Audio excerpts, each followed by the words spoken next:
Bonjour les Vierges et surtout bon anniversaire les Vierges. Et oui, parce que fin août, début septembre, c'est, j'en perds mes cartes, c'est votre anniversaire. Bah écoutez, on va commencer tout de suite, je crois que c'était un signe, si j'ose dire. Je l'ai même un peu tordu. La première carte pour les Vierges, c'est l'Arche Blanche. Oui, je rajoute les éléments, c'est la petite surprise pour septembre. Bon, j'en ai oublié de vous dire merci, hein, merci de me suivre, d'être là, et puis de commenter, de partager, de dire des choses gentilles. Ouais, donc voilà, ça me fait rire. Alors l'arche qui s'est, voilà, elle a jailli du jeu, donc elle est pressée de vous dire quelque chose. C'est même tordu un petit peu. L'arche, c'est l'exploration, la recherche, les buts, les ambitions, les sommets. Hein, les sommets, on voit une montagne derrière. Alors je dis pas, hein, c'est pas une montagne en réalité, mais bon, c'est pas grave. L'arche blanche. Pourquoi blanche? Parce qu'elle tombe en première position. Dans le système des harmoniques, le blanc, bah, c'est le premier élément, c'est le potentiel, c'est peut-être ce qu'on n'utilise pas. Alors les Vierges, qu'est-ce que vous n'utilisez pas? Ou peut-être pas, hein, peut-être que vous êtes en train de commencer à l'utiliser. C'est votre, je voulais dire ambition, mais bah, c'est un peu ça, c'est votre objectif. Est-ce qu'il est assez haut finalement? Vous avez peut-être droit à plus que ça. Je vaux plus que ça. Enfin, c'est l'arche blanche, c'est je peux peut-être voir plus grand. Voilà. Allez-y, hein, explorez, cherchez bien, cherchez bien. On sait que la Vierge, elle a le sens du détail, c'est hyper bien, mais elle a aussi la possibilité de gravir cette montagne. Voilà. Donc l'ambiance générale, c'est voyez plus haut, voyez plus grand. Vous valez plus que ça, parce que je le vaux bien, disait une certaine mannequin né sous le signe de la Vierge, il me semble, si je ne me trompe pas. Alors, en deuxième carte, on a l'élément feu. Le feu, c'est l'action, dans les harmoniques en tout cas. Hein. Mais bon, le feu, ce sera le feu toujours et encore dans toutes les cultures. Même, voilà, c'est comme le feu en astrologie traditionnelle. Alors, dans les harmoniques, j'appuie sur le feu en tant que symbole de l'action. Quelle est l'action à mener? Ou quelle est l'action aussi à diminuer? Ah, alors on a la lune de feu. La lune de feu, quelle est l'action qui peut correspondre à la lune? Alors déjà, c'est pas une action qui concerne l'intellect ou le mental. La lune de feu, c'est l'intuition en action, l'imagination en action. Agissez selon vos intuitions, écoutez-les, mais il faut que les actes suivent. C'est bien beau de se dire, bah tiens, je sens que, mais vous pouvez faire beaucoup de choses avec vos ressentis. Il faut les utiliser. Vous pouvez soigner, vous pouvez guérir, vous pouvez comprendre, vous pouvez voir, enfin il y a beaucoup de choses. La lune de feu, elle vous dit, d'ailleurs on va regarder sur le livre, la lune de feu, c'est nos dons et pouvoirs psychiques, ni plus ni moins. Les énergies de la lune sont invisibles, mais agissent sur le monde terrestre. La nature, les animaux, les humains.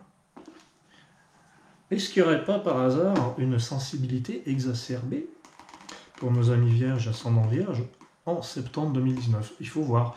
Comme je dis toujours, la date, c'est un repère, mais ce que je vous dis est valable pour n'importe quand, en fait. C'est juste que là, ça tombe pour septembre.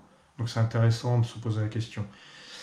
Vous allez peut-être avoir un excédent de sensibilité, voilà, des inflammations. Ah, attention, hein, je ne vous le souhaite pas évidemment, mais si jamais vous aviez des inflammations, quelque chose comme ça, des blessures qui se ravivent, eh bien c'est pour vous inspirer, être connecté et capable de communiquer avec le grand esprit, l'au-delà, les guides.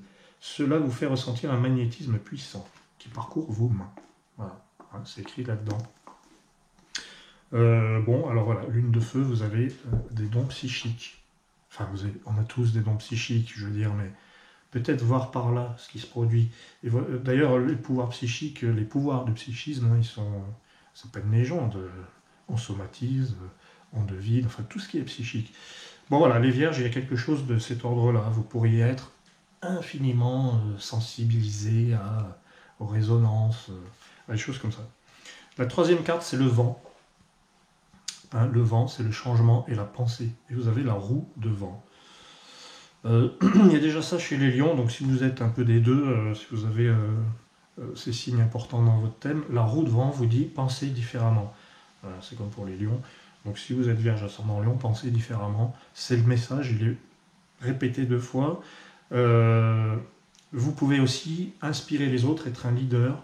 Hein, la Vierge peut être un leader, effectivement, comme les Capricornes, les Lions, les Taureaux, tous ces signes-là, hein, qui sont des signes de leader, on pourrait dire. Et bien, alors voilà, la Vierge, vous avez la roue céleste. Pourquoi leader? Pourquoi je parle de ça? Parce que la roue, elle entraîne. Donc, et puis en septembre, c'est votre anniversaire, c'est votre période où vous renaissez. Donc, il y a du changement. Il faut penser différemment. Penser différemment. Il y a du changement dans l'air. Après, ensuite, on a le jade, c'est le plan terrestre.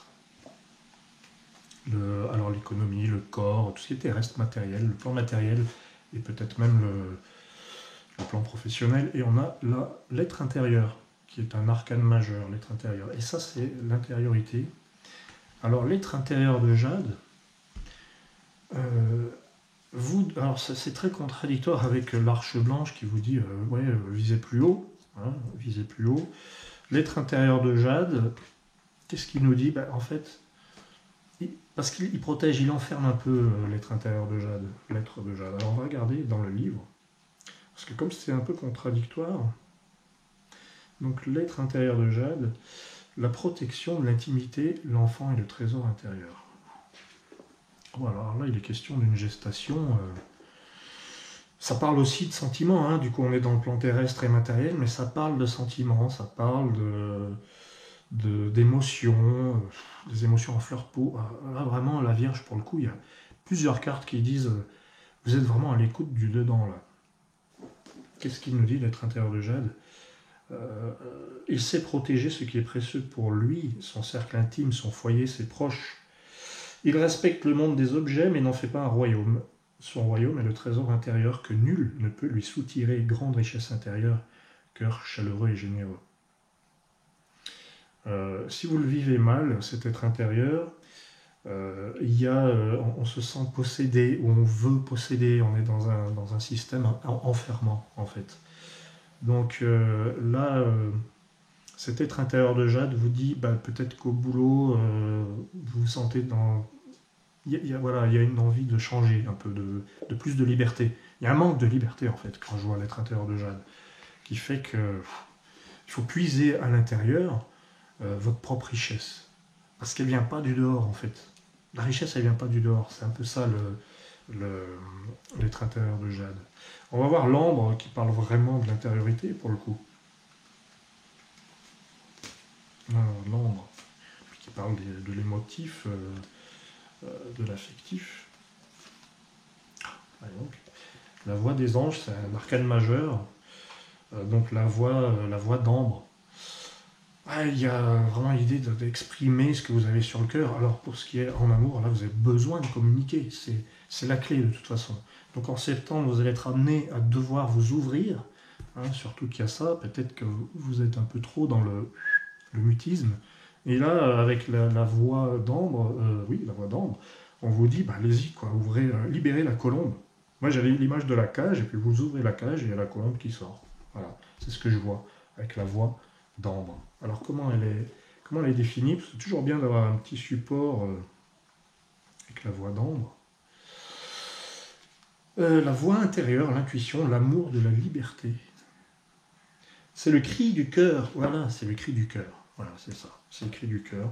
Le désir irrépressible de crier ce qu'on a trop longtemps gardé en soi.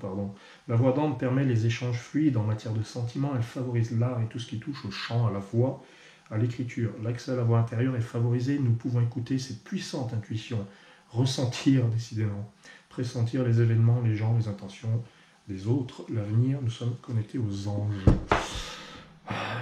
Que vous dire, les vierges, c'est votre anniversaire, bon anniversaire, en cadeau, vous avez l'ouverture de votre intuition que vous suivez. Hein, donc, alors en amour, ça parle de communiquer, communication, le cri du cœur. Vous êtes protégé, vous protégez votre trésor, mais il n'est pas question de vouloir absolument enfermer, quoi. Vous ne pouvez pas enfermer l'autre, en fait. C'est un peu ce que j'ai envie de... Pas, je parle pas des vierges, hein, je parle de ça, de l'être intérieur de Jade, qui a tellement peur de perdre l'objet du désir qu'il a envie de l'enfermer, de peur qu'il parte. Voilà. Pour septembre, votre message, il est là-dedans. N'ayez pas peur, il va pas s'envoler, et puis bon, bah, s'il s'envole, c'est que... Voilà. Voilà. Bon, en tout cas... ce tirage est particulièrement beau pour ce qui est de l'intériorité, l'affectif. Et puis, vous méritez plus. Donc, si en amour, ça ne devait pas aller, vous pouvez dire, ben non, mais moi, il me faut autre chose. Il me faut autre chose, et vous devez le dire. Hein, je ne vais pas me contenter de petits cailloux. Moi, je veux le gros trésor. Je parle d'un trésor spirituel. Voilà, je vous remercie. Bon anniversaire, les Vierges. Magnifique rentrée à vous aussi, et puis à bientôt, et merci encore.